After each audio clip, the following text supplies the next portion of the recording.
कालमापन. खालील घड्याळात दिसणारी वेळ तास आणि मिनिटात लिहा.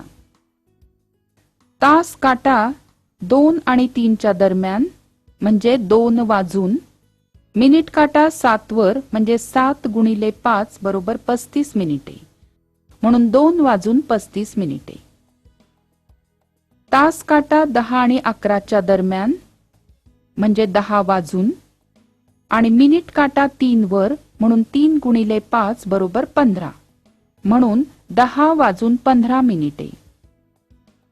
तास काटा 3 आणि 4 च्या दरम्यान मिनिट काटा 8 वर म्हणून 8 गुणिले 5 बरोबर 40 म्हणून 3 वाजून 40 मिनिटे.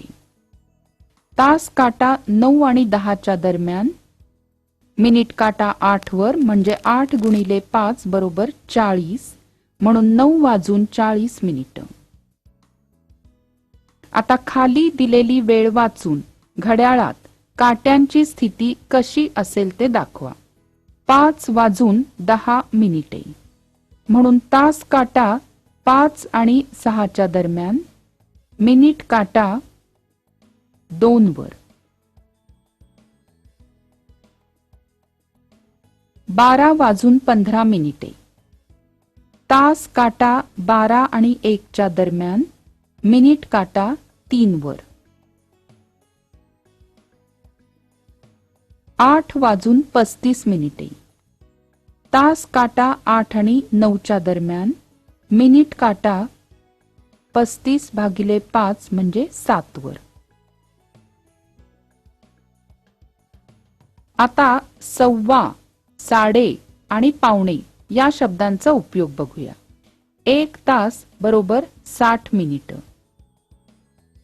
अर्धा तास बरोबर 30 मिनिट. पाव तास बरोबर 15 मिनिट. पाऊण तास बरोबर 45 मिनिट. तास काटा 1 आणि 2 च्या दरम्यान आणि मिनिट काटा 3 वर म्हणजेच 1 वाजून 15 मिनिट झाली म्हणजे 1 तास व पाव तास झाला म्हणजे 1:15 वाजला. यालाच 1:15 वाजला असंच म्हणतात. याचप्रमाणे 2 वाजून 15 मिनिट म्हणजे 2:15. 3 वाजून 15 मिनिट म्हणजे 3:15. याप्रमाणे वाचन केलं जातं. या ठिकाणी 2 वाजून 30 मिनिटे झाली म्हणजेच 2 तास व अर्धा तास. याला 2:30 वाजले असं म्हणायचं. 1 वाजून 30 मिनिटं झाली तर 1:30 वाजला आणि 3 वाजून 30 मिनिटं झाली तर 3:30.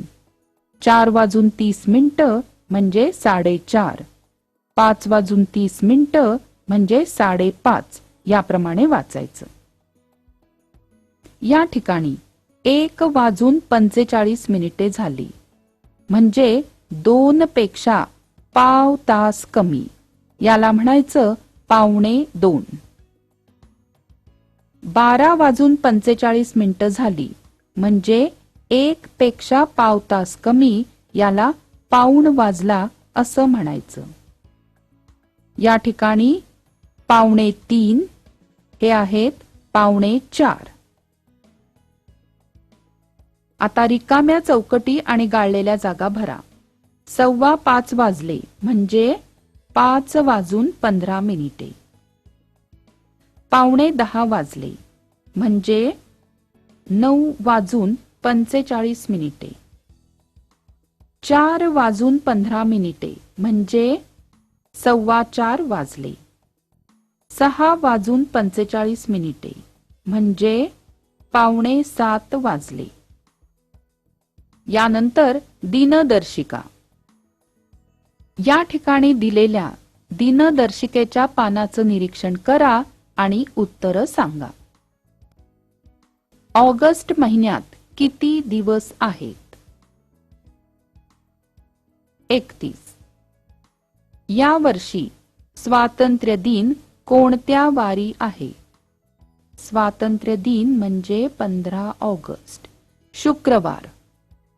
या महिन्यात किती सोमवार आहेत? 1, 2, 3, 4. गुरुवारी कोणकोणत्या तारखा आहेत? गुरुवारी 7, 14, 21, 28. ऑगस्ट महिन्यात कोणते वार 5 वेळा आले? शनिवार, रविवार. एकच वार किती दिवसांनी परत येतो? 7. आता कालावधी मोजणे म्हणजे काय ते बघूया. एका वर्षी सप्टेंबरमध्ये 9 तारखेला गणेशाचे आगमन होते व 18 तारखेला गणेशाचे विसर्जन होते. तर गणेशोत्सव हा सण किती दिवसांचा होता? 8 तारखेच्या पुढे 18 तारखेपर्यंतचे दिवस मोजूया. म्हणजेच 18 वजा 8 बरोबर 10. म्हणून हा सण 10 दिवसांचा होता. सीमा दीपावलीसाठी 12 नोव्हेंबरला गावी पोचली व 1 डिसेंबर पर्यंत गावीच राहिली. तर ती किती दिवस गावी राहिली? 12 नोव्हेंबरला गावी पोचली म्हणजे 11च्या पुढे 30 पर्यंतचे दिवस बघू. 30 वजा 11 बरोबर 19 दिवस अधिक 1 डिसेंबरचा 1 दिवस बरोबर 20. म्हणून सीमा 20 दिवस गावी राहिली. यानंतर लीप वर्ष. प्रत्येकाचा वाढदिवस दरवर्षी येतो, परंतु ज्या मुलांचा जन्म 29 फेब्रुवारीचा आहे त्यांचा वाढदिवस मात्र दर 4 वर्षांनी येतो. कारण फेब्रुवारी महिना हा नेहमी 28 दिवसाचा असतो, मात्र दर 4 वर्षांनी फेब्रुवारीमध्ये 29 दिवस असतात. याचाच अर्थ फेब्रुवारी महिन्यात 29 तारीख दर 4 वर्षांनी येते. साधारणपणे ज्या वर्षाच्या संख्येला 4 न भाग जातो त्या वर्षातील फेब्रुवारी महिन्याचे दिवस 29 असतात. या वर्षाला लीप वर्ष म्हणायचं. म्हणजेच 2008, 2012, 2016, 2020 ही लीप वर्ष असणार. पण 1900 आणि 2000 या शतक वर्षांच्या बाबतीत मात्र वेगळा नियम आहे. शतक वर्षांच्या संख्येला जर 400 नी भाग गेला तरच ते लीप वर्ष. म्हणजे 2000 हे लीप वर्ष. मात्र 2100 हे लीप वर्ष नाही, कारण त्याला 400 नी भाग जात नाही. याचाच अर्थ इतर वर्ष ही 365 दिवसांची असतात, मात्र लीप वर्ष 366 दिवसांचं असतं.